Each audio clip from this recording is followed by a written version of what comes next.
Okay, so now we're ready. We've drilled out some of the spot welds on the back, which is just here, okay, and what I've done is I've cleaned this area here to give me a fighting chance to be able to see where all the spot welds are in here.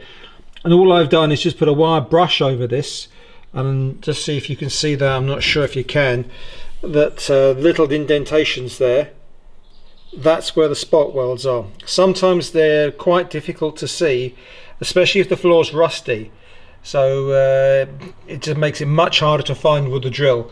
But if you go over it with a wire brush and an angle grinder, you can actually see where the spot welds are, and that makes it a lot easier to remove.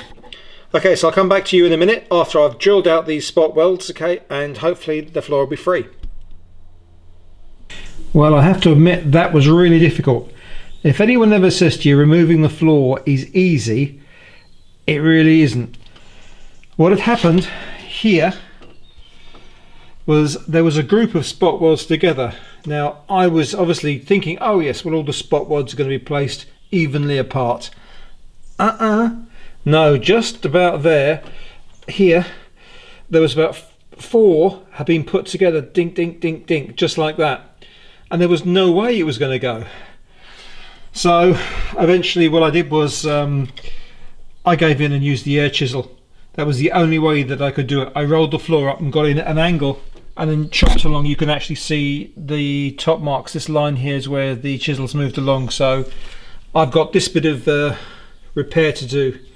But that will be okay because I'll put another piece of metal in there. And the main thing is though, I'm looking at the chassis and I'm actually quite pleased because it's pretty solid. There's not much rot. It all looks solid right the way up to here. So yeah, that's pretty good as far as I'm concerned.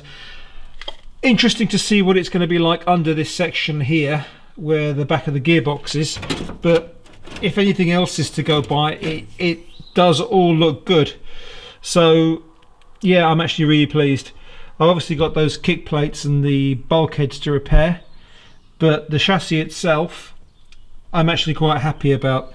But taking the floor out, not an easy job. Be interesting to see how it goes back, but of course we've got the other side to do first, so let's get on with that.